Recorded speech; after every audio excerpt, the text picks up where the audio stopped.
What is up, everyone? You are in the Underground Rundown with your boy A Beans from the Urban Wrestling Network.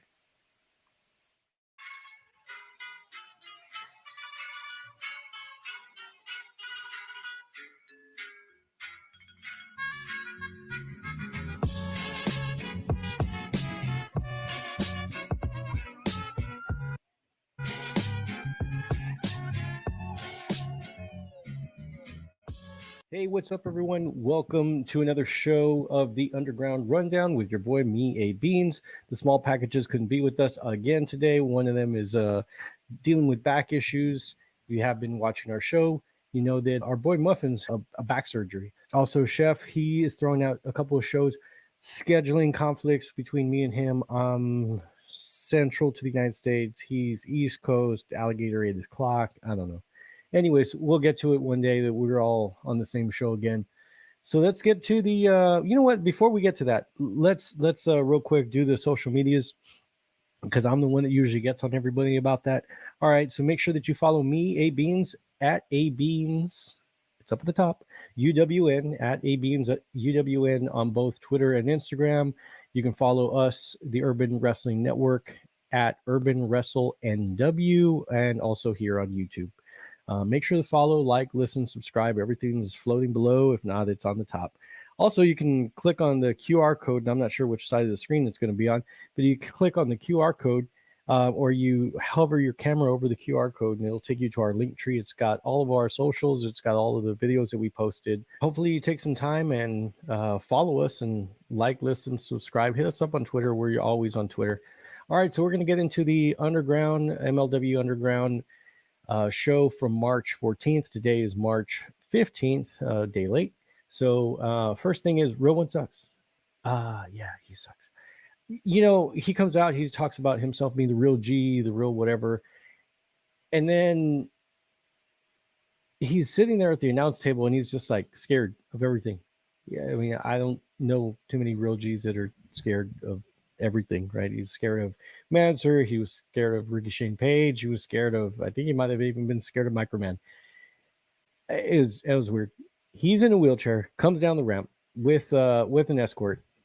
The escort had no motion on his face. It was just like bringing him down the ramp.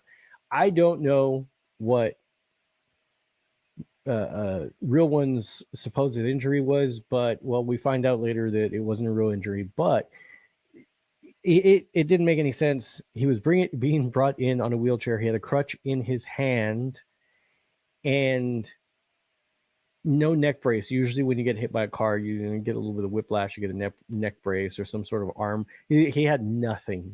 He was just in a wheelchair. I think he might have had like a blanket on him last week or something. They pan over to the announce table where my boy Real One is going, and I was just had to make a note of this. It is in my notes. Hopefully MLW can afford more than half a sheet of padding on the outside of the ring. Maybe with the Reelz deal, they'll get that. Anyway, so the show, as Real One is on the mic, he cuts out to Ricky Shane Page in a smoky pre-recorded video talking trash and talking about trusting in Raven. It was a nice little spooky vignette. And then they cut back to the entrance ramp of the arena, and one of Cesar Duran's lucha henchmen double dipping as a gas mask assassin for the VO/AO crew has a gurney with a bunch of hardcore tools for Ricky Shane Page. Then, you know, Ricky Shane Page goes after Mansoor and the match starts. There's a little bit of confusion. The cameras were everywhere. I guess it might have been part of the show. I don't know. It was just a little bit confusing to me. So Ricky Shane Page hits Mansoor. It was actually a pretty cool shot. He hits Mansoor while Mansoor is inside the ring. Ricky Shane Page is outside of the ring, throwing chairs in the ring.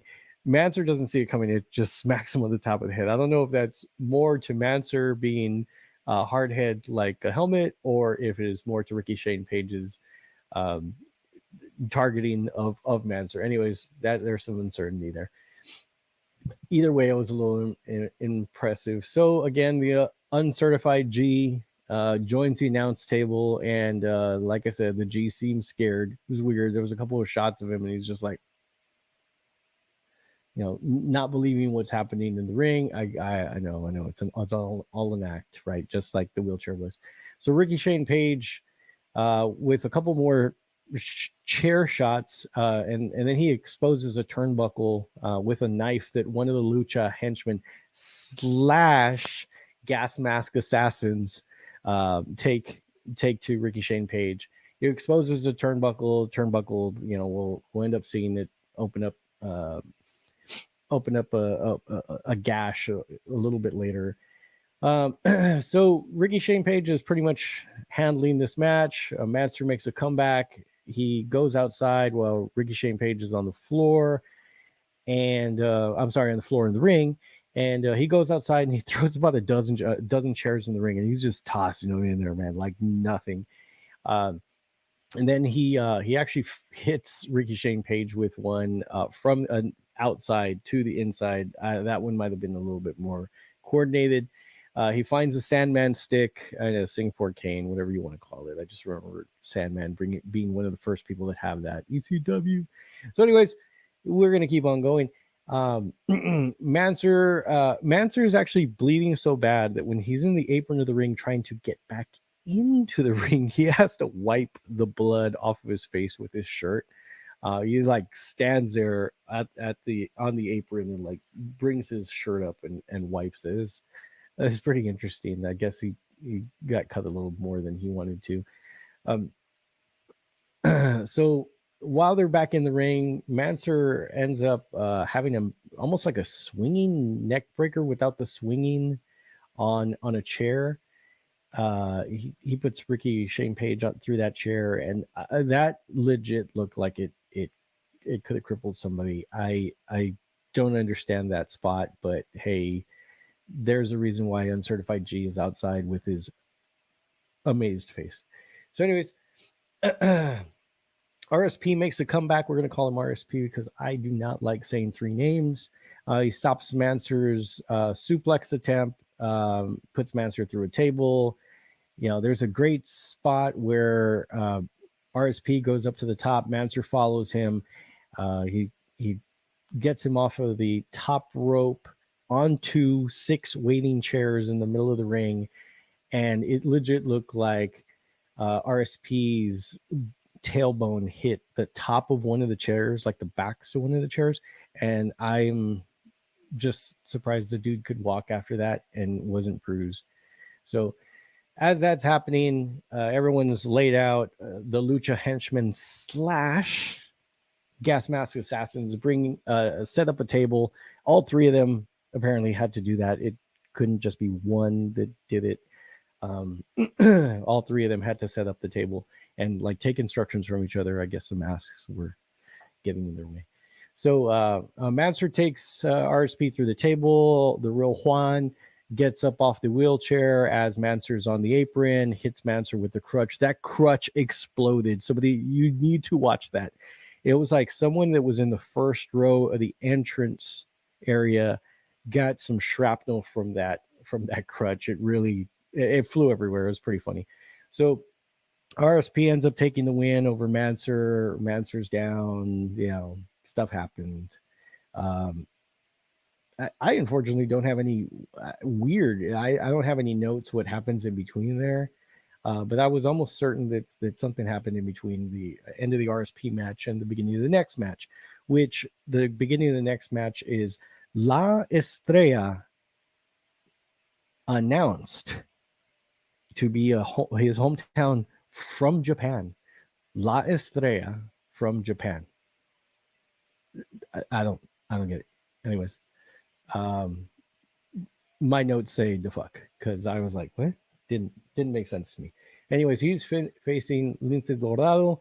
Lince comes out with a captain's hat, throws it into the crowd. He looks great. He looks very fit, always does, making that middleweight title look good. Something that the boys noticed no one or never a time that in the past 3 or 4 weeks have we heard that Lince Dorado was going to come out on this show. It was like they just shoved the middleweight championship match in the middle of this show. I do have to say though, I do love seeing 3 wrestling matches on these shows. I was a little bit tired of the old shows that had like 15 minutes of commercials and 2 matches and a lot of talking. So really cool that we have 3 matches on this 1 hour show. So okay, so so that match, I'll be honest, I really didn't like it. It didn't seem like Estrella and Dorado worked very well. Lince is a real good technical, smooth wrestler, but all in all, it was boring. I really there was action, but it just looked uncoordinated. It didn't look like the match was well put together, which is unfortunate because I always have thought that Lince Dorado did a really good job of putting matches together. That's who I would have figured put that match up. My notes say the match was boring. There was a super hurricane rana off of the top rope that actually was really cool looking. That was one of the standout points of that match.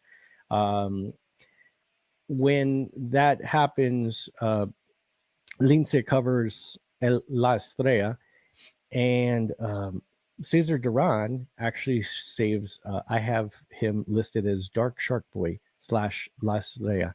Yeah, he has a shark fin on his mask for some reason. Again, La Estrella from Japan.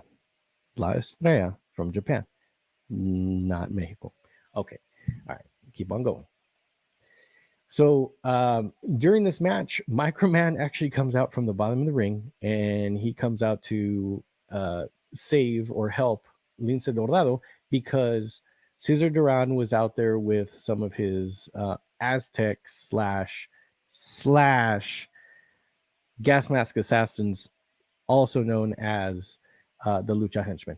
So they go out and they hench Lince, and Mr. Microman comes out of the bottom of the ring, literally comes out of the bottom of the ring, middle of the match, and attacks one of the henchmen to even the odds, is what I've been reading online.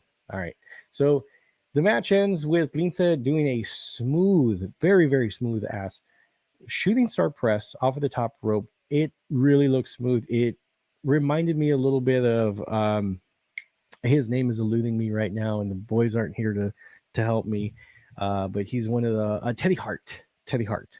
That is as smooth as that shooting star press looked. It looked awesome, like Teddy Hart.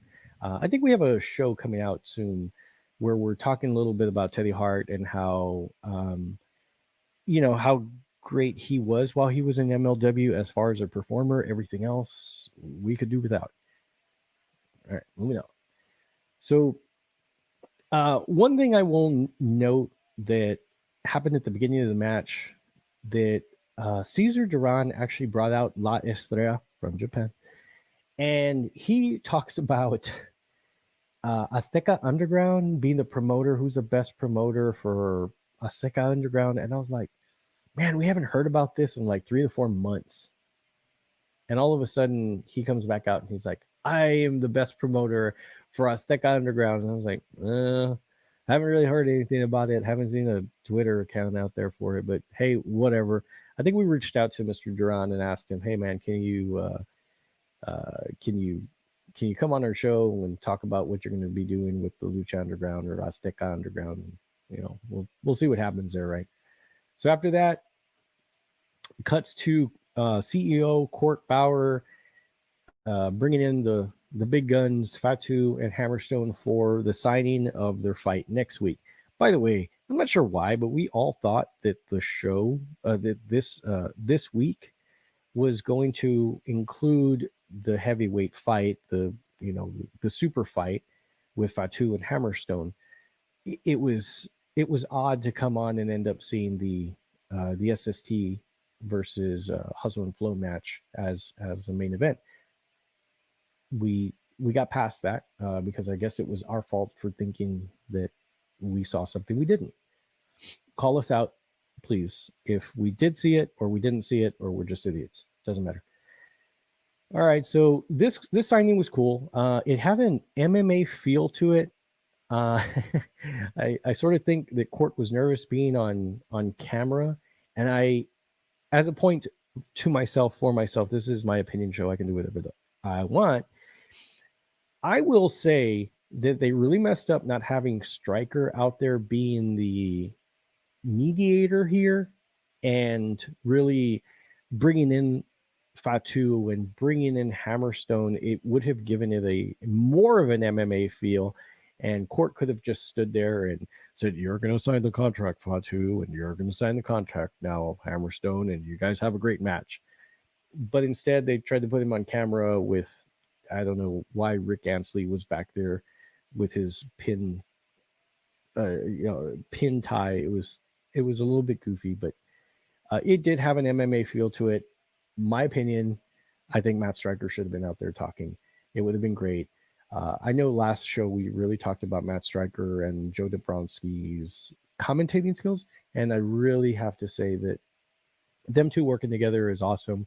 Bringing in a wrestler every once in a while is helping get a cool feel to it. But them two, they just really work well together. I will have to say I would prefer Striker being in AEW and over Excalibur, and them having somebody like Taz and Striker and maybe somebody else in that third man group for AEW. But we're talking about MLW here, so let's go back to that.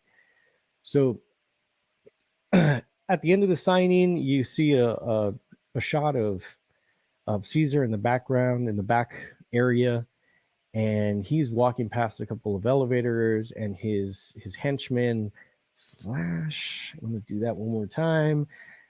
Gas mask assassins, because I think they're the same guys. They're just playing two roles, double dipping into the payroll of MLW. And we are going to do a show on that because I have a weird theory, but I'm not going to say it here. You got to watch the other show. So his henchmen, Caesar's henchmen, henched Caesar and put a bag over his head, took him out the elevator, never to be seen again, maybe? ? Again, watch our next show or my next show. Hopefully Chef can jump on it because Muffins can't jump right now. But anyways, he gets henched by his own henchmen, taken into the elevator. We'll see what happens. The last match was the SST versus Hustle and Flow.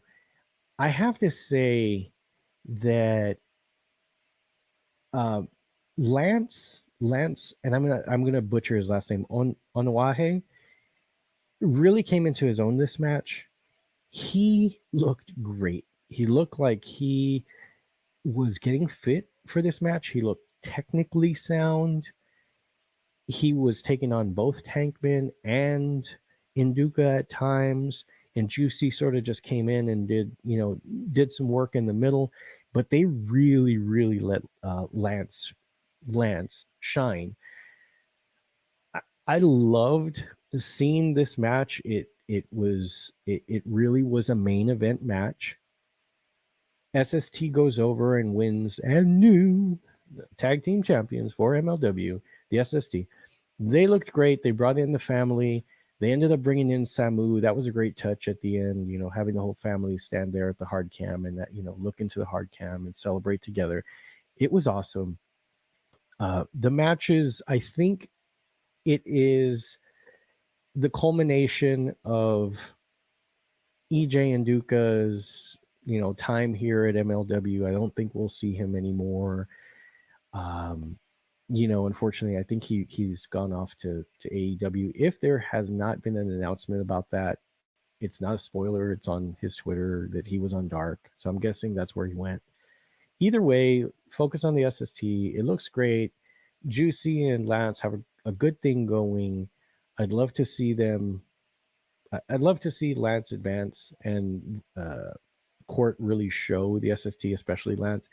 Although I know them being tag team champions and them being in their own tag team division, they do have that separation. There's not the, hey, let's separate these guys and have their own singles matches for no reason whatsoever. I do like that about MLW. They do have a tag team division, and they have a division of only singles men's, and of course our featherweight division that our boy Chef loves to talk about. And he did a show yesterday. Actually, he did a show yesterday. He dropped it fairly early, and then he jumped back on and did a Garcia Girls to MLW show. Hopefully you watch that. Well, that's the end of the MLW Underground rundown, brought to you by the Urban Wrestling Network. I've got to go and do actual work. This is just my part-time hobby. Remember to follow us. I am at ABeansUWN on Twitter, on Instagram. Follow us, the boys, at Urban Wrestle NW, and you can find that all on the top. It's scrolling up the bottom. You can also hover your camera from your phone over the QR code. You click on that link that pops up, and it will take you to our link tree. Have a great day. We'll be back next week when Hammerstone and Fatu take on, or Hammerstone and Fatu take on each other. Have a good one.